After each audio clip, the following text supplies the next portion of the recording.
आज बड़ी ही शुभ तिथि उपस्थित है, श्री नरसिंह चतुर्दशी। उसी उपलक्ष्य में हम भगवान नरसिंह के अवतार के विषय में कल से ही कथा श्रवण कर रहे हैं।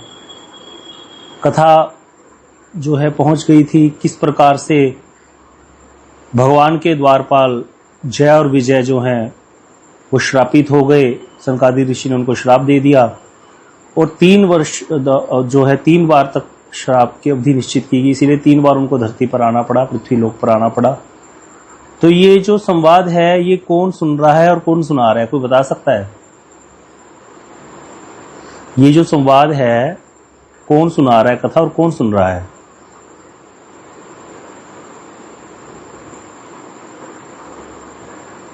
किसी को याद है ये कथा कौन सुना रहा है? किसने प्रश्न किया था? कौन इसका उत्तर दे रहा है? जय विजय की कथा कौन सुना रहा है? हाँ जी, बिल्कुल सही। युधिष्ठिर महाराज जी को नारद जी कथा सुना रहे हैं, क्योंकि युधिष्ठिर महाराज जी के मन में वो प्रश्न आ गया था कि शिशुपाल जो है वो भगवान में कैसे समा गया, उसको भगवान की गति कैसे प्राप्त हो गई। तब नारद जी ने कहा ये तो भगवान के द्वारपाल हैं और वैर भाव से भी कोई भगवान में मन लगाए तो वो भगवान को प्राप्त कर लेता है। तो इस तरह से कथा चल रही थी। हिरण्यकशिपु का भाई मारा गया हिरण्याक्ष, उसने बड़ा दुख प्रकट किया और सारे जो अपनी असुर समाज था, जो उसकी चंडाल चौकड़ी थी, सबको बुला करके उसने कहा कि भैया तुम जहां भी गाय ब्राह्मण वर्णाश्रम धर्म का पालन हो रहा है वहां जाकर के विघ्न डाल दो और नगर हीरों की बस्तियां सब उजाड़ दो, व्यापार केंद्रों को नष्ट कर दो, जितने पुल बने हुए हैं, नदियां बनी हुई, नदियों के ऊपर घाट बने हुए हैं, सब कुछ नष्ट कर दो और जाकर के आतंक मचा दो। ऐसा ही हुआ। अब करा तो बहुत कुछ, लेकिन अभी भी हिरण्यकशिपु सोचता है कि मृत्यु से तो बहुत डरता था वो, कि अभी मुझे क्या करना चाहिए, पहले मैं अमर हो जाऊं। अगर अमर हो जाऊंगा, पृथ्वी का एक छत्र सम्राट बन जाऊंगा, तभी जो है फिर मैं किसी को हरा सकता हूं और कोई मेरे सामने खड़ा नहीं रह सकता। ऐसा विचार करके वो मंदराचल की घाटी में जाकर के बहुत दारुण तपस्या करने लगा। एक हाथ ऊपर उठा लिया उसने आकाश की तरफ देखता हुआ, पैर के अंगूठे के बल पर पृथ्वी पर खड़ा हो गया। तो उस तरह से उसने बहुत देर तक तपस्या करी है। वहां पर बता रहे हैं कि जब तक वो तपस्या करने चला गया था, देवता सारे अपने अपने लोकों में जाकर पुनः प्रतिष्ठित हो गए थे और कहते उसकी तपस्या की, लेकिन जो आग थी उससे उसकी धुआं जो था उसके सर से निकलने लगा और चारों तरफ फैल गया। ऊपर नीचे अगल बगल सारे लोगों को तपस्या उसकी जलाने लगी और पृथ्वी डगमगाने लगी, ग्रह और तारे टूटने लगे और 10 दिशाओं में आग सी लग गई। जब ऐसा हुआ तो स्वर्ग के देवता जो है वहीं बैठे बैठे जलने लगे। घबरा करके वो स्वर्ग के देवता ब्रह्मलोक गए, स्वर्ग से ब्रह्मा जी के पास, और प्रार्थना करने लगे कि ब्रह्मा जी ये बाद में तपस्या कर रहा है गलत वर प्राप्त करने के लिए, लेकिन वर प्राप्त करने के बाद तो ये बाद में मारेगा सबको, हम तो अभी मरे जा रहे हैं। आप जल्दी जाकर के उसको वर प्रदान करो, अगर आपने उसको वर नहीं दिया हम तो वैसे ही मारे जाएंगे, जितनी तपस्या वो कर रहा है। तो तप में देखो कितनी शक्ति है, लेकिन ये तमोमयी तप है। अब यहाँ पर जो है ब्रह्मा जी देवताओं की जो प्रार्थना है उसको समझ गए और पहुंचे हैं वहां पर जाकर के। कहते देवताओं ने कहा कि हमें पता है कि वो क्या किस चीज के लिए तपस्या कर रहा है, अमर होने के लिए, लेकिन अब फिर भी आप जाइए, देखा जाएगा क्या होगा। जब ऐसे देवताओं ने जब प्रार्थना की ब्रह्मा जी को, तो ब्रह्मा जी वहां गए। जब देखा तो वहां देखा उन्होंने कि वो हिरण्यकशिपु तो दिख ही नहीं रहा। दीमक की मिट्टी, घास और बांस से शरीर ढक गया था उसका। इतनी उग्र तपस्या, इतने 1000 वर्ष तक तपस्या करता रहा था वो। और चींटियां उसकी मेदा, त्वचा, मांस, खून सब चाट गई थी। सिर्फ हड्डियों का ढांचा बचा हुआ था और उसके ऊपर ही वो खड़ा हुआ था अपने प्राणवायु को रोक करके। और जैसे ब्रह्मा जी ने उसको देखा कि इसको ऐसे ढका हुआ दीमक की मिट्टी है, घास और बांसों का शरीर जो ढका हुआ है, उसका अंदर हड्डियां ही हड्डियां हैं। ब्रह्मा जी हंसते हुए कहने लगे, उठो उठो, तुम्हारा कल्याण हो। हे कश्यप नंदन, तुम्हारी तपस्या सिद्ध हो गई है, मैं तुम्हें वर देने के लिए आया हूं, तुम्हारी जो इच्छा मुझको मांग लो, मुझसे मांग लो। अब यहाँ पर जब ऐसी कहा तो ब्रह्मा जी ने कहा, देखो कि जैसी तुमने तपस्या की आज तक किसी ने नहीं करी है। ऐसे कौन देवताओं के 100 वर्ष तक बिना पानी के जीता रहेगा? देवताओं के 100 वर्ष तक तपस्या करता रहा था। इसीलिए कहते तुमने मुझे वश में कर लिया, मेरा दर्शन निष्फल नहीं होता। तुम जो हो मरने वाले हो और मैं अमर हूं, जो वर मांगना चाहते हो मांग लो। जब ऐसे ब्रह्मा जी ने उसके ऊपर एक जल छिड़का अभिमंत्रित करके, तो एकदम से नवयुवक की भांति खड़ा हो गया, उसके प्राण वापिस आ गए, सारा कुछ शरीर उसका सोने की तरह चमकने लगा, वज्र की तरह उसके अंग कठोर हो गए।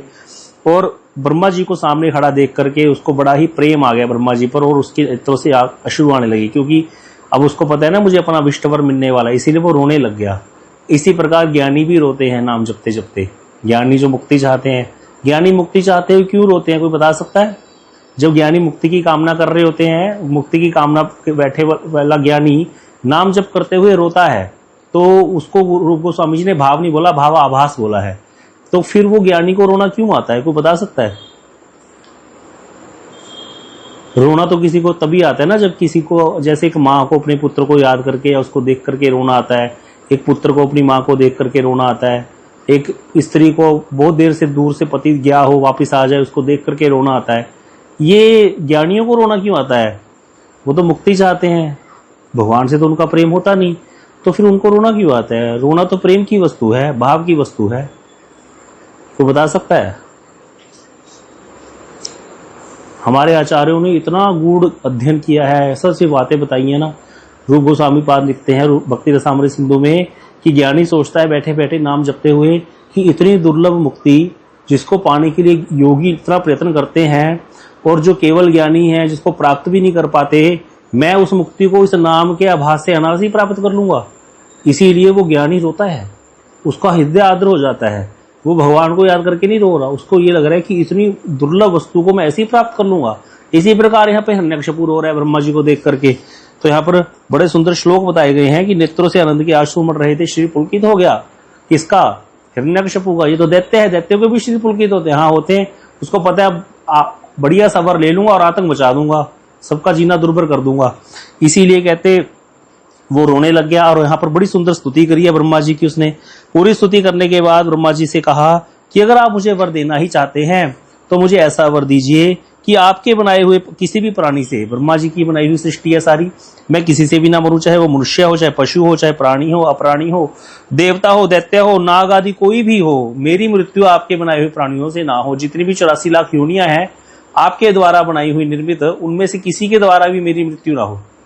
भाई आदमी ऐसे ही मरेगा, किसी व्यक्ति को सांप डसेगा, किसी न किसी करके मरेगा, तो किसी जीव के द्वारा, तो जीव के द्वारा मेरी मृत्यु ना हो। अब आदमी अंदर मरता है या बाहर मरता है, तो इसलिए बोला ना मेरी अंदर मृत्यु हो ना मेरी बाहर मृत्यु हो। आदमी दिन में मरता है या रात में मरता है, बोला दिन में ना मरूं ना रात में मरूं। आदमी 12 महीनों में मरता है, बोले ना 12 महीनों में मरूं। आदमी अपने आपके बनाए हुए प्राणी के अतिरिक्त तो और भी किसी जीव से, मतलब आपके बनाए हुए कोई और अतिरिक्त कोई जीव है, वो भी उससे भी ना मरूं, अस्त्र शस्त्र से भी ना मरूं, पृथ्वी या आकाश में भी मेरी मृत्यु ना हो। इस तरह से अस्त्र शस्त्र भी मांग लिया, युद्ध में भी मेरा कोई सामना ना कर सके, मैं समस्त प्राणियों का एक क्षत्र सम्राट हो जाऊं। पहले तो उसने ब्रह्मा जी को बोला था मुझे अमर कर दो। ब्रह्मा जी ने कहा भी अमर का वरदान तो मैं दे नहीं सकता, हाँ कोई और वर मांग लो। तो जब ऐसे कहा तो फिर उसने ये वाला वर मांग लिया बीच का। तो ऐसा जब ब्रह्मा जी जब उसने मांगा तो कहते नारद जी युधिष्ठिर को बोलते हैं कि ब्रह्मा जी तो हंसने लगे, कहते भाई ये जो तुमने वर मुझसे मांगा है तो बड़ा ही दुर्लभ है, लेकिन दुर्लभ होने पर भी तुम्हारी तपस्या से प्रसन्न हूं मैं, इसलिए तुमको यह वर दे देता हूं। तो ब्रह्मा जी के वरदान तो झूठे नहीं हो सकते, समर्थ है ब्रह्मा जी, भगवत रूप ही है। वरदान मिलने के बाद तो हिरण्यकशिपु जो है बड़ा ही घमंडी हो गया। हिरण्यकशिपु ने ब्रह्मा जी की पूजा की, ब्रह्मा जी अपने लोक को चले गए। अब उसका जो है शरीर कहते सोने के समान कांति से पुष्ट पृष्ठ हो गया, और अपने भाई की मृत्यु का स्मरण करके वो भगवान से भी द्वेष करने लगा। अब उसने क्या किया, सब जगह है जो अपना आतंक फैला दिया। तीनों लोकों में देवता असुर नरपति सब जगह भूत प्रेत सब लोगों को जीतकर उसने सारी प्रजा को अपने वश में कर लिया। जितने भी दैत्य थे, लोकपाल थे, सबकी शक्ति स्थान सब छीन लिए। नंदन वन आदि देवताओं के वन है, उन पर स्वर्ग में जाकर वहां पर रहने लगा, स्वर्ग से देवताओं को बाहर निकाल दिया। और विश्वकर्मा ने जो इंद्र का सुंदर सा भवन बनाया था उसका ही वही निवास स्थान था, और उस भवन में वह रहता था अपनी पत्नी सहित, और सारी संपत्तियों से संपन्न था। अब बता रहे हैं कि बड़ा सुंदर यहाँ वर्णन है कि उसने क्या करता था, वो इतना शासन कठोर था कि उसके भय से देवता दानव सारे उसके चरणों की वंदना करते थे, और मतवाला होकर के मद शराब पी करके लेटा रहता था, और लाल हुई आंखें चढ़ी हुई रहती उसकी। ब्रह्मा विष्णु और महादेव तीन देवताओं को छोड़ करके सारी उसकी सेवा में लगे रहते थे।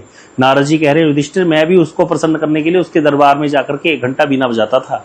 नारद जी भी 1 घंटा गाने जाते थे उसके यहाँ, सारे उसको प्रसन्न करते थे। पृथ्वी बिना बोए ही अन्न दे देती थी, आकाश उसको प्रसन्न करने के लिए ऐसी ऐसी वस्तु उसको दिखा करके प्रसन्न करता था। समुद्र अपनी बिना उस किसी को, समुद्र में बड़े रत्न हैं लेकिन वो मिलते नहीं है, समुद्र उसको रत्न दिखा दिखा करके प्रसन्न करता था, कहीं मेरे पर धावा बोल दे।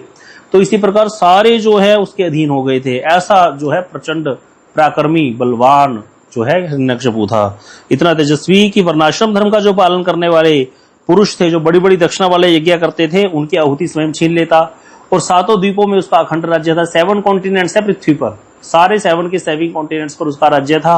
और कहते सारा खारा पानी, 7 समुद्र हैं, खारे पानी का समुद्र है, सूरा का समुद्र है, सारी द्वीपों पर उसका राज्य हो गया था। और सब लोग उसको जो है कर दिया करते थे। इस तरह से कहते वो जो है इतना होने पर भी वो क्या था, उसकी विषयों से तृप्ति नहीं हुई। ये समझने वाली बात है यहाँ पर कि ना तृप्ते अचितेंद्रिय, इतना कुछ होने पर भी अंततः है तो वो इंद्रियों का दास ही था। जो इंद्रियों का दास है, जिसका रूप रस शब्द स्पर्श से अभी अघाया नहीं, जो उसकी कभी भी जिसकी विषयों से तृप्ति नहीं हुई, तो वो चाहे सारी पृथ्वी का राजा ही क्यों ना बन जाए, वो है तो गरीब ही। तो इसीलिए कहते, लेकिन इस रूप में भी वो कौन है, भगवान का पार्षद है।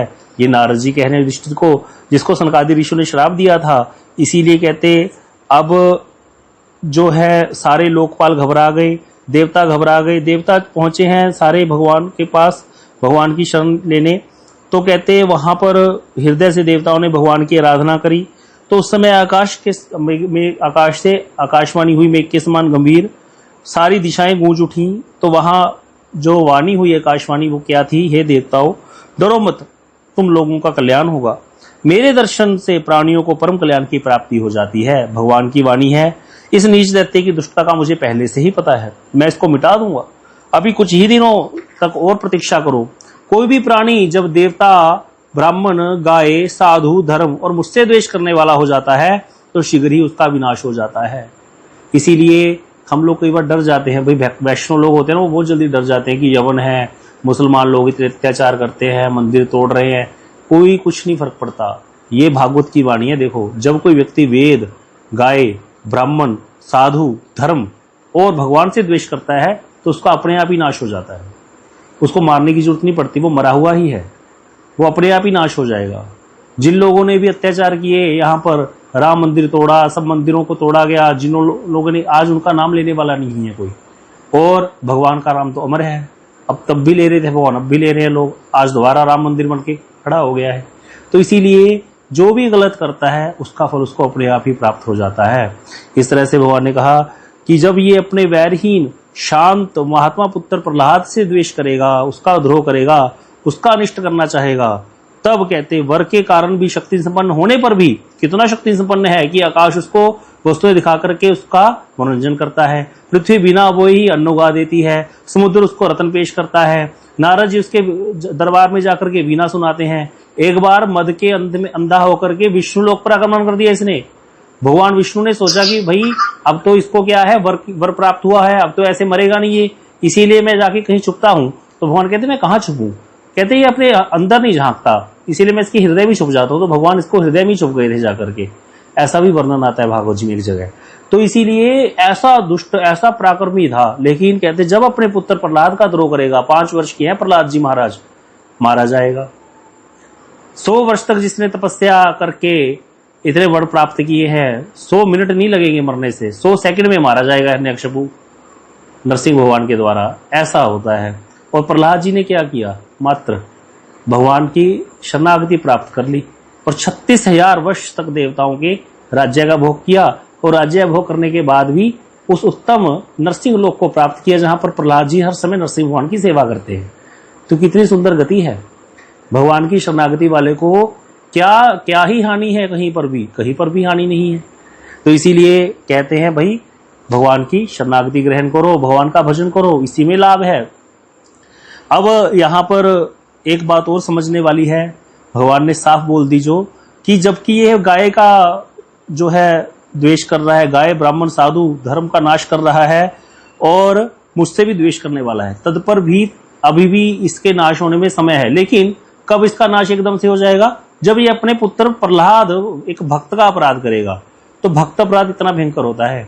गोस्वामी तुलसीदास जी लिखते हैं रामायण में कि रावण कब मारा गया था, किसी को याद है, किसी को पता है? बताओ रावण कब मारा गया था? जिसने ग्रंथ पढ़े उसको पता होगा रावण कब मारा गया था। रावण, राम जी ने तो बाद में बस औपचारिकता की है, रावण तो पहले ही मर गया था। जिस दिन उसने विभीषण को, हाँ बिल्कुल, गोस्वामी जी लिखते हैं रावण जब ही विभीषण त्यागा, बनु भिनु भक्त तभी अभागा। जिस दिन रावण ने विभीषण को लात मार दी, बस उसी दिन ही मारा गया। जिस दिन उसने भक्त का अपराध कर दिया ना, विभीषण जैसे भक्त को लंका से बाहर निकाल दिया, बस उसी दिन रावण का वध हो चुका था। बाकी सब तो औपचारिकता हुई है बाद में, बस वो तो सब लीला थी, बस वो तो हो गया जो होना था। इसीलिए वैष्णव अपराध से डरना चाहिए। मीरा जी का अपराध किया था चित्तौड़गढ़ में, ऐसा आतंक हुआ था, बाद में ऐसा कोहराम मचा था ना, ऐसी महामारी फैली थी मीरा जी के अपराध के कारण। जब बाद में वो पहुंचे हैं, मीरा जी का देवर का बेटा था उदय सिंह, जिसने उदयपुर बसाया था, तो वो छोटा था जब इसको लेकर के वो बड़े बड़े सेना नायक थे, चित्तौड़ का शासन छोटा मोटा नहीं था। ये जाकर के किसी संत के पास गए थे और जाके पूछा कि हम लोग क्यों ठीक नहीं हो पा रहे, मुगलों को भी खदेड़ दिया, सब ठीक हो गया था, फिर ये महामारी फैल रही है। तो उन संत ने कहा था तुम्हारे यहाँ पर किसी भक्त के आंसू गिरे हैं, इसीलिए अपराध हुआ है किसी भक्त का। जब तक वो अपराध नष्ट नहीं होगा, चित्तौड़गढ़ कभी बस नहीं सकता। अब वो लोग कहे भाई मीरा जी को कहाँ ढूंढे, तो उनको पता चल गया मीरा जी को ही तंग किया था राणा ने, बहुत परेशान किया था मीरा जी को, उसको अंत में घर छोड़ना पड़ गया था। जबकि उसने राजा भोज अपने पति को ये उसने प्रॉमिस किया था मैं यहाँ से जाऊंगी नहीं कभी भी, क्योंकि भोज उसको बहुत प्रेम करते थे। उसने कभी, भोज ने मीरा जी को स्पर्श तक नहीं किया था, वो भी बड़े भक्त थे, लेकिन राणा ने भोज के मरने के बाद उसको बहुत तंग किया था, तो उसको जाना पड़ गया था मीरा जी को छोड़ करके। जब उनको पता चला वो द्वारका में रह रही हैं, तो द्वारका में चले गए। बड़े बड़े सेना नायक जो मीरा जी को बहुरानी बोलते थे, बड़े उनके ससुर की उम्र के थे, और साथ में उदय सिंह बहुत छोटे थे, उसको भी लेकर के, बालक उदय सिंह को। ये बालक उदय सिंह ऐसे नहीं बचा था, इसको भी मार देते मुगल जब आए थे। इसकी जो धाई माँ थी ना, जो दासी होती है घर में, उसने अपने बच्चे को सुला दिया था जहां पर उदय सिंह सोता था, अपने बच्चे का गला कटवा दिया था, उदय सिंह को छुपा लिया था। इसीलिए आज भी उदयपुर में आप जाओगे तो वहां उसने अपनी धाई माँ का बहुत बड़ा वो जैसे स्टैचू टाइप होता है वो बनाया हुआ है विग्रह। तो ये साधारण कुर्बानियां नहीं है, हमारी भारत भूमि बहुत महान है। अगर कथाएं पढ़ोगे कैसे क्षत्रियों ने इस धरती को बचाया है। तो उदय सिंह भी बड़े छोटे थे जब जाकर के बोला ना मीरा जी को, मीरा जी कही मैं नहीं जाऊंगी, अब कुछ भी हो जाए मैंने सबको माफ कर दिया, मेरे मन में कोई अपराध है ही नहीं। बोले नहीं, एक बार आपको उस धरती पे चरण रखने पड़ेंगे, तब हम मानेंगे कि आपने हमें क्षमा कर दिया, एक बार आप चल पड़ो। बहुत ज्यादा जब समझाया मीरा जी ने नहीं माने, तो देखा कि अन्न जल त्याग करके बोले हम तो यही बैठे हैं बहुरानी, जब तक आप चलोगी नहीं हम जाएंगे नहीं यहाँ से। एक दिन बैठे रहे पूरी रात भूखे, अब वो तो भक्त है, वो कैसे सहन कर सकती हैं। उन्हें कहा चलो ठीक है मैं अपने गिरधर को पूछ करके आती हूँ। तो द्वारकाधीश का जो मंदिर है द्वारका में, वहां पर मीरा जी अंदर गई और जाकर के ठाकुर जी को बोलने लगी, प्रभु अब मुझे क्यों भगा रहे हो यहाँ से, पहले मुझे 25 साल रहने के बाद वृंदावन से भगा दिया, वृंदावन से मैं द्वारका आके रह रही हूँ, द्वारका में भी आके बोल रहे हैं कि चलो दोबारा चित्तौड़गढ़, मेरे को क्या आज्ञा होती है। भगवान ने एकदम से हाथ खड़े करके बाजू पसार के बोला आओ आओ मीरा, अब आ जाओ, बहुत हो गया। अब 65 साल की उम्र में मीरा जी ठाकुर जी में समा गई थी। तो इस तरह से वो सब देखते ही रह गए थे। तो भक्त अपराध जो होता है ये सबको ले डूबता है। एक भक्त का अपराध होगा तो सब कुछ नाश हो जाएगा। इसीलिए कहा है कि सुन सुरेश रघुवीर स्वभाव, निज अपराध रिसाई न कहू। ये बृहस्पति जी उपदेश दे रहे हैं किनको, इंद्र को। जब इंद्र ने सोचा कि भरत जी राम जी को मनाने जा रहे हैं, चलो पहले मंथरा को भेजा था, भरत की जो सरस्वती को भेजा था मंथरा की बुद्धि को भोला करे आई, मंथरा की बुद्धि फेर दी सरस्वती ने, मंथरा ने जाके आग लगा दी अयोध्या में, एक ही दिन में सारा कुछ पलट दिया तख्ता। अब तुम भरत की बुद्धि को भी फेर दो जाकर, सरस्वती को कह रहे हैं। तो सरस्वती देवी कहती मूर्खो, भरत की बुद्धि को फेरने की बात करते हो, मुझे अभी जीते जी मरना है क्या। तो सरस्वती देवी तो गाली देके चलेगी। अब इंद्र सोचने लगी क्या कुचाल करूं क्या करूं। तो वहां पर इंद्र के गुरु बृहस्पति जी ने उनको बचाया था, नहीं तो इंद्र पता नहीं क्या कर देते, स्वार्थी है ना। तो वहां पर इंद्र को कहते हैं बृहस्पति जी, देवगुरु बृहस्पति, सुनो सुरेश रघुवीर स्वभाव, एक स्वभाव समझ लो भगवान का। पहले तो भगवान का रुख देख करके सरस्वती गई थी वहां पर मंथरा की बुद्धि बोली करने। निज अपराध रिसाई न कहू, भगवान अपना अपराध नहीं देखते, जो अपराध भक्त कर करही, राम रोष बाबक सो जरी। जो भक्त का अपराध करता है ना, भगवान की जो रोष की अग्नि से जल जाता है। इसीलिए भगवान अपना अपराध तो कभी देखते ही नहीं, अपने भक्त का अपराध सहन नहीं करते। इसीलिए भक्त अपराध से विशेष रूप से सावधान रहना चाहिए। वैष्णव भी भक्त हैं, गुरु भी भक्त है, जो अन्य संप्रदाय के भजन करने वाले लोग हैं वो भी भक्त है। इसलिए कभी किसी भक्त की निंदा या अपराध नहीं करना चाहिए। तो यहाँ पर कह रहे हैं जब ये अपने पुत्र का अर्थात जो महात्मा प्रहलाद है उसका द्रोह करेगा तब मारा जाएगा। यद्यपि इसने ब्राह्मण गो सबको बहुत त्रास दिया है, लेकिन जैसे ही एक वैष्णव का अपराध करेगा तो वैष्णव पद कितना बड़ा होगा। सोचो, वैष्णव होना कितना मुश्किल है, उस पद पे चलना कितना मुश्किल है। ऐसे ही थोड़ी इतनी बड़ी सिक्योरिटी भगवान दे देते हैं वैष्णव को। कितनी बड़ी सिक्योरिटी है कि दुर्वासा जी जैसे जो शिव जी के अवतार हैं उनके पीछे चक्कर पड़ गया। दुर्वासा जी अम्बरीश जी महाराज जी को मारना चाहते हैं, कृत्या भेज दी उन्होंने। अम्बरीश जी महाराज जी को तो कुछ नहीं हुआ, कृत्या दुर्वासा के पीछे ही पड़ गई और कृत्या का नाश कर दिया। सुदर्शन चक्र दुर्वासा जी के पीछे पड़ गया। बताओ, दुर्वासा जी शिववंश हैं, साधारण थोड़ी है दुर्वासा जी, जिन्होंने कृष्ण और रुक्मिणी को भी हल जुतवाया था, कोड़े लगाए थे कृष्ण और रुक्मिणी के दुर्वासा जी ने। सुंदर कथा है बड़ी। तो वो दुर्वासा जी के पीछे चक्कर पड़ गया था अम्बरीश जी महाराज जी की अपराध के कारण। तो इसीलिए भक्त अपराध से विशेष सावधान रहना चाहिए। अब जब यहाँ पर सारे जो देवताओं को भगवान ने आदेश दिया तो देवता को थोड़ा ढाढ़स बंध गया। देवता प्रणाम करके वापस लौट आए, सारा उद्वेग मिट गया। उनको लगा हिरण्यकशिपु तो मर गया। अब क्या हुआ, उसके 4 पुत्र थे। प्रहलाद जी छोटे थे सबसे, लेकिन गुणों में बहुत बड़े थे, संत सेवी थे, ब्राह्मण भक्त थे, सौम्य स्वभाव था प्रहलाद जी का, जितेंद्रिय थे। और कहते क्या हुआ, प्रहलाद जी समता का भाव रखते थे, बड़े हितैषी थे सबके। घमंड हेकड़ी तो उनको छू तक नहीं गई थी। तो यहाँ पर लास्ट में एक बात कहते हैं, बड़े गुणों का वर्णन कर रहे हैं प्रहलाद जी की। जैसे भगवान में अनंत गुण है, ऐसे ही भगवान के भक्त प्रहलाद जी के गुणों की कोई सीमा नहीं है। कहते जैसे के तैसे उनके गुण ज्यों के त्यों बने रहते थे। जैसे हमारा तो होता है ना, किसी के साथ हम बहुत अच्छे हो जाते हैं, थोड़े दिन दोबारा पता नहीं क्या होता है। कोई व्यक्ति हमारे साथ बाद में पता नहीं क्या हो जाता है कि हमने तो उसको कुछ कहा भी नहीं, वो बोलना बंद कर देता है। तो ऐसा वाला नहीं था, जैसे गुण है वैसे ही एक रस रहते थे हर समय। तो कहते अगणित गुणों को कहने सुनने की आवश्यकता है, केवल एक ही गुण। क्या गुण, ये बहुत बड़ा गुण है अगर आ जाए, कि भगवान श्री कृष्ण के चरण कमलों में स्वाभाविक जन्मजात प्रेम उनकी महिमा को प्रकट करने के लिए पर्याप्त है। भगवान श्री कृष्ण के चरण कमलों में स्वाभाविक जन्मजात प्रेम, बस अगर ये हमारा हो गया ना, बस सब कुछ प्राप्त हो गया। यही वर मांगो हमेशा, पर मुझे स्वाभाविक प्रेम हो जाए आपसे। अभी हमारा स्वाभाविक प्रेम कहाँ है, संसार में है। अभी देखो कथा बंद होगी, सब मोबाइल लेके बैठ जाएंगे, फिर ऐसा खो जाते हैं। पत्नी बुलाती रहती है, जी दूध पी लो, किसी को सुनाई नहीं देता। कोई बात करनी है घर की, पता ही नहीं चलता। वो कहती मैंने तुम्हें तो कल बोला था ना, बिल भरना था, याद ही नहीं कुछ, मोबाइल में खो गए, पता ही नहीं चला। मोबाइल फेसबुक नीचे नीचे होता रहता है, पता ही नहीं चलता कहाँ जा रहा है दिमाग। पति पत्नी को बोल रहा है, उसको नहीं सुनता कुछ, वो अपना मग्न है। बच्चों को बोल रहे हैं, बच्चे अपना घुसे हुए हैं मोबाइल में। स्वाभाविक जन्मजात प्रेम विषयों में हुआ पड़ा है, ऐसा राग हुआ है विषयों में कि इसीलिए जब भरत जी महाराज गए हैं ना, जब रास्ते में गए ठाकुर जी को मनाने, जहां जहां प्रणाम करते हैं एक ही बात बोलते रहते हैं बस, कि मेरा राम जी के चरणों में स्वाभाविक प्रेम हो जाए। स्वाभाविक मतलब मेरे स्वभाव आ जाए बस। वैसे देखा जाए आत्मा का स्वभाव यही है, जीवेर स्वरूप है नित्य कृष्णदास। आत्मा को जो नित्य स्वभाव है भगवान से प्रेम करना ही है, उसको कुछ करना नहीं पड़ेगा। इसीलिए कबीर जी का एक पद है, कबीरा सहज समाधि भली। सहज समाधि मतलब समाधि लगाने की वस्तु नहीं होती, समाधि सहज ही होती है। जो जीवात्मा उसकी सहज समाधि क्या है, भगवान के प्रति आकर्षण उसकी सहज समाधि है, वो रहेगा ही।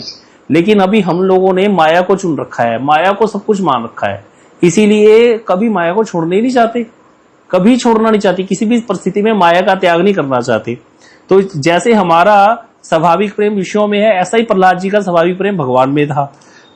कहते बचपन में खेल कूद छोड़ करके भगवान के ध्यान में जड़वत तन्मय हो जाया करते।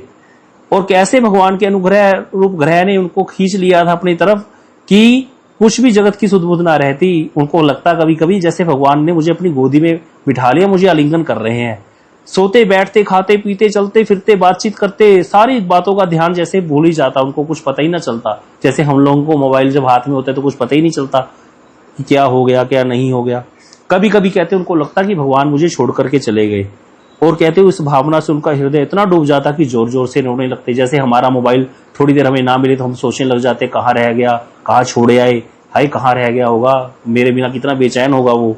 इसी प्रकार प्रहलाद जी को ऐसे लगता कभी कभी कि भगवान मुझे छोड़ करके चले गए। और कभी कभी मन ही मन उनको सामने पा करके आनंद से हंसने लग जाते, मन ही मन। और कभी कभी ध्यान में जोर जोर से गाने लगते, कभी उत्सुक होकर के बेसुरा चिल्ला पड़ते गोविंदा कृष्ण ऐसे करके, और कभी कभी लोक लज्जा का त्याग करके प्रेम में छक्कर नाचने लगते। कभी कभी लीला के चिंतन में इतने तल्लीन हो जाते उनको यह भी याद न रहता कि भगवान की लीलाओं का ही अनुकरण करने लगे हैं, जैसे गोपियां करने लगी थी। अरे तुम चिंता क्यों करती हो, अगर इंद्र ने कोप कर दिया तो क्या हो गया, मैं गिरिराज को धारण करती हूँ, अपनी चुनरी को ऐसे उड़ा करके सबको नीचे कर लेती है, सारी गोपियां उस चुनरी के नीचे आ जाती हैं। देखो कहती मैंने गिरिराज धारण कर लिया, इतनी तन्मय होगी कृष्ण में होगी गोपियां। इसी प्रकार प्रहलाद जी तन्मय हो जाते, कभी कभी कहते भगवान के कोमल स्पर्श का अनुभव करके आनंद में मगन हो जाते, उनको लगता भगवान मुझे स्पर्श कर रहे हैं, और चुपचाप शांत होकर के बैठे रहते। इस तरह उनका रोम रोम पुलकित उठता। ऐसे कहते ये भगवान श्री कृष्ण के चरण कमलों की जो अकिंचन भक्ति है ना, ये ऐसे ही नहीं प्राप्त होती, ये भगवान के प्रेमी महात्माओं के संग से ही प्राप्त होती है। यहाँ पर भी सार दे दिया कि ये भक्ति कैसे मिलेगी भैया, भगवान के प्रेमी महात्माओं के संग से ही प्राप्त होगी, ऐसे कभी प्राप्त होगी नहीं। अब कहते क्या था कि जिनका मन कुसंग के कारण दीनहीन होता था, हमारा मन क्या है, हमारा मन दीनहीन रहता है हर समय, क्योंकि मन क्या करता है, कुसंग करता है। किसका संग करता है, विषयों का। विषयों के संग के कारण दीनहीन हो जाता है। उसने मुझे ये कह दिया, उसने मुझे देख करके हंसा था, वो मुझे देख करके हंस रही थी, उसने मुझे प्रणाम नहीं किया, सारा कुछ हमने अपना लोगों को समर्पित कर रखा है अपने आप को। बस लोग हमको जैसे चलाएंगे हम वैसे चलेंगे, हमें अपने बारे में कुछ पता नहीं है, हमारी कोई वैल्यू ही नहीं है। मतलब दुनिया घुमाएगी हमारी चाबी और हम घूमते जाएंगे, इसीलिए परेशान हो जाते हैं। तो इसीलिए कहते हैं ऐसे ऐसे व्यक्तियों को भी वो बार बार शांति प्रदान करते थे, उनको भी हरि कथा सुनाते थे प्रहलाद जी महाराज। अब कहते बड़े ऊंची कोटि के महात्मा थे, और ऐसे साधु पुत्र को पा करके भी उसको अनिष्ट की चेष्टा करने लगा। कौन, हिरण्यकशिपु। ऐसा अब आगे युधिष्ठिर जी महाराज नारद जी को पूछने लगे कि आपका व्रत तो अखंड है, मैं यह जानना चाहता हूं कि ऐसे सुंदर पुत्र को प्राप्त करके भी हिरण्यकशिपु ने पिता होकर के भी द्रोह क्यों किया। पिता तो स्वभाव से ही पुत्रों से प्रेम करते हैं, यदि पुत्र उल्टा काम करे तो भी पिता शिक्षा देने के लिए डांटते हैं, सिर्फ डांटते शिक्षा देने के लिए, अंदर से तो प्रेम ही करते हैं ना, शत्रु की तरह वैर विरोध थोड़ी करते हैं। प्रहलाद जी तो बड़े ही शुद्ध हृदय थे, फिर उनके पिता जो है उसने ऐसे भगवत भाव रखने वाले पुत्र से द्वेष क्यों किया। आप तो जानते हैं, मुझे बड़ा कौतूहल हो रहा है कि पिता ने द्वेष के कारण पुत्र को मार डालना चाहा, ये तो बड़ी हैरानी की बात है। पिता पुत्र को मारना चाहता है, तो मुझे शांति प्रदान कीजिए, मेरे कौतूहल को शांत कीजिए। क्या इसके पीछे कथा है, क्या कारण था कि प्रहलाद जी का वैरी हो गया हिरण्यकशिपु। तो इसका छोटा सा एक शुरू करके बड़ा सुंदर बात है। प्रहलाद जी अब थोड़ा सा तो उपदेश दें, तो कहते अगला 5वां अध्याय शुरू हो गया, थोड़ा सा करेंगे फिर खत्म करते हैं। कहते दैत्यों के गुरु जो हैं शुक्राचार्य जी हैं, शुक्राचार्य जी पुरोहित थे दैत्यों के। अब उनके 2 पुत्र थे षंड और अमर्क, ये दोनों ही गुरुकुल चलाते थे दैत्यों का, ये जो हिरण्यकशिपु का। तो वहीं पर प्रहलाद जी और दूसरे जो प्रहलाद जी के बराबर के बालक थे वो षंड और अमर्क शुक्राचार्य के जो पुत्र हैं, उनके वहां पर राजनीति अर्थनीति पढ़ते थे। अब गुरुजी का पढ़ाया हुआ पाठ प्रहलाद जी सुन लेते थे और उसको ज्यों के तो सुना भी दिया करते थे, लेकिन मन से उसको अच्छा नहीं समझते थे। क्यों?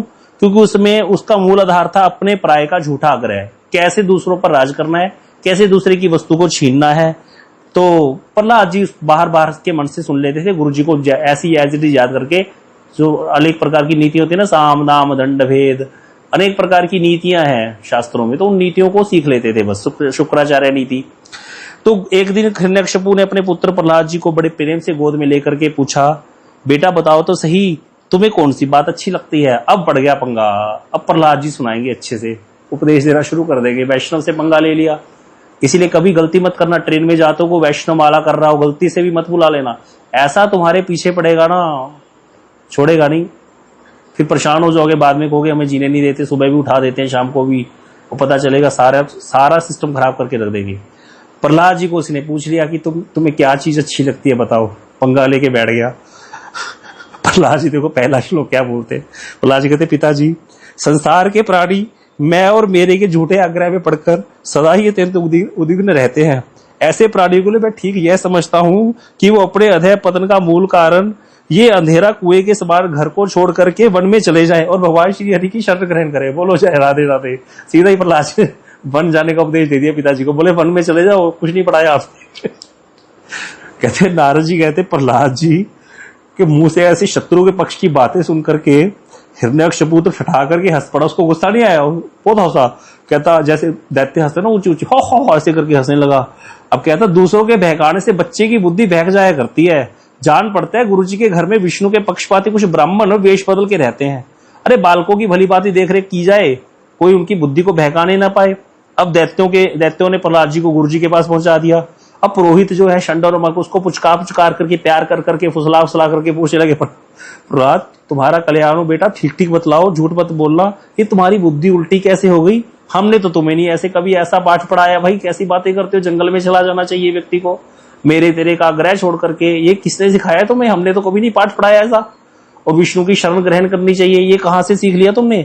बोले कुल नंदन प्रहलाद बताओ तो बेटा, हम जानना चाहते हैं तुम्हारी बुद्धि स्वयं ऐसे कैसी हो गई, या सचमुच किसने तुमको बहका दिया है? अब यहाँ पर गुरुजी ने पंगा ले लिया। प्रहलाद जी कहते जिनकी बुद्धि मोह से ग्रस्त हो गई है ना, जिनको मैं मेरा लग गया है कि संसार मेरा, पैसा मेरा, धन संपत्ति मेरी, मेरा घर, मेरी गाड़ी, मेरी पत्नी, मेरे बच्चे, वो भगवान की ये माया से जो झूठा दुराग्रह है ना, उनको ही होता है ये अपना है, यह पराया है, ये उन लोगों को होता है जो मेरा मेरा करते हैं संसार में। कहते ऐसे मायापति भगवान को मैं नमस्कार करता हूँ। कैसी माया मोहिनी है भगवान की, देखो कोई भी वस्तु अपनी नहीं। नंगा आया था व्यक्ति, नंगा ही जाएगा, खाली हाथ आया था, खाली हाथ ही जाएगा। और लेकिन देखो कैसा कैसा दुराग्रह है उसका, कितना ज्यादा बंध जाता है चीजों के साथ। कहते वे भगवान ही जब कृपा करते हैं, आप कह रहे हो ना मेरी बुद्धि ऐसी कैसे होगी, वो भगवान जब कृपा करते हैं तब ये बुद्धि नष्ट होती है, और उस नष्ट होने पर उसका ये झूठा भेदभाव जो है वो दूर हो जाता है।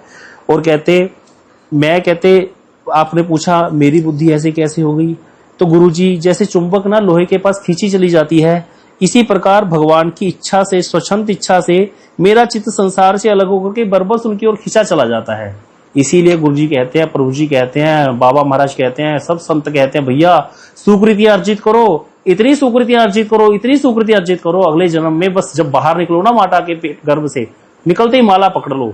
सब आसपास खड़े हो माला करने वाले, डॉक्टर के सिर पे भी तिलक हो माथे पे, जिसने ऑपरेशन करा के तुम्हें जन्म करवाया, और जो नर्स है वो भी तिलकधारी होगी। कोई ऐसा ब्रह्मांड होगा जहां सब भजन करने वाले होंगे, क्यों सुकृतियां इतनी होंगी तुम्हारी, बरबस तुम्हारा हृदय अपने आप वहां खींचा चला जाएगा। बरबस, ये बरबस शब्द बहुत बड़ी शब्द है। हमारा बरबस जो विषयों की तरफ खींच रहा है मन, अब इतना भजन करो, बुद्धि पूर्वक लगे रहो, करते रहो, इसको जोड़ते रहो, जितना माल इकट्ठा कर लोगे ना, ये सब फायदा देने वाला है। बाद में देखना ये सब काम आएगा, अच्छे से बड़ा आनंद आएगा। फिर देखना कुछ नहीं, लोग लाइन में लगे रहेंगे, हम आगे निकल जाएंगे। बस भजन करना है, कैसे भी करके साधु संग में रह करके नियम पालन करते जाओ, निकल जाओ आगे। कोई अपना नहीं है यहाँ पर, सब बातें करते रहते हैं, मैं तेरे साथ मर जाऊंगा, मैं तेरे साथ, कोई साथ नहीं मरता, ना कोई किसी को बचा सकता है, ना किसी को मार सकता है, सब भगवान ने अपने हाथ में रखा हुआ है ये। तो इसीलिए इस संसार में रहते हुए जो व्यक्ति सबसे ज्यादा इंटेलिजेंट वही है जो अपना स्वार्थ सिद्ध कर ले। सबसे ज्यादा इसलिए चतुर कौन होते हैं? वैष्णव होते हैं। लोगों को लगता है वैष्णव तो भोंदू होते हैं, वो भोंदू नहीं होते, वो वैष्णव सबसे ज्यादा चालाक है। सबसे ज्यादा लोगों को लगता है मैं स्वार्थी, कर्मी व्यक्ति को लगता है मैं कितना इंटेलिजेंट हूं। 10 रुपए का बधाना चढ़ाया, भगवान से 10 लाख की गाड़ी मांग ली। और वैष्णव देखो रोना मांगते, मैं तुम्हारे प्रेम में रहूं, ये कोई तरीका हुआ? अब ठाकुर जी के सामने गए हो, मैं तुम्हारे प्रेम में रहूं, इतना बड़ा भंडारा करेंगे और मांगेंगे तुम्हारे प्रेम में रहूं। बताओ, रोना है तो घर पे के रोता है ना, इतना खर्चा भी करा, कुछ तो मांग लेता। उसको पता नहीं है बहुत चालाक है, इसके जैसा चालाक है ही नहीं कोई। तो सबसे ज्यादा चतुर वैष्णव है, वो अपना स्वार्थ देखता है, अपना कल्याण कर गया। देखो कितनी बड़ी बात है। इसीलिए वही व्यक्ति जहां कह रहे हैं ना बरबस मेरा मन खिंच जाता है, मुझे तो पता ही नहीं चलता। आप पूछते हो तेरी बुद्धि ऐसे उल्टी कैसे होगी, मुझे को पता ही नहीं चलता, कहते मेरा मन क्यों भगवान की तरफ आकर्षित होता है। तो कल हम सुनेंगे, याद कराओगे तो, पिछले जन्म की कथा गुरुदेव ने सुनाई थी, यहाँ वर्णन नहीं है। गुरुदेव ने पिछले जन्म की भी कथा सुनाई है प्रहलाद जी की, कि इनसे क्या ऐसा हो गया था जो ऐसे बन गए, ऐसे भक्त हो गए प्रहलाद जी महाराज। पिछले जन्म में वेश्यागामी था ये व्यक्ति, एक व्यक्ति था ब्राह्मण कुल में, वेश्या का संग करता था, बताओ।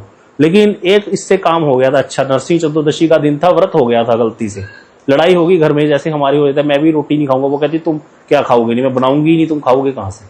तो दोनों ने रोटी नहीं खाई, गलती से व्रत हो गया, नरसिंह चतुर्दशी का दिन था, मर गए, अगले दिन बाघ खा गया, अगले जन्म में प्रहलाद जी बन के पैदा हो गए। इतनी भक्ति की महिमा है। चलो आज हमने भी व्रत किया है, ज्यादा हो गया तो फिर परेशान हो जाएंगे। कल मिलते हैं सब लोग।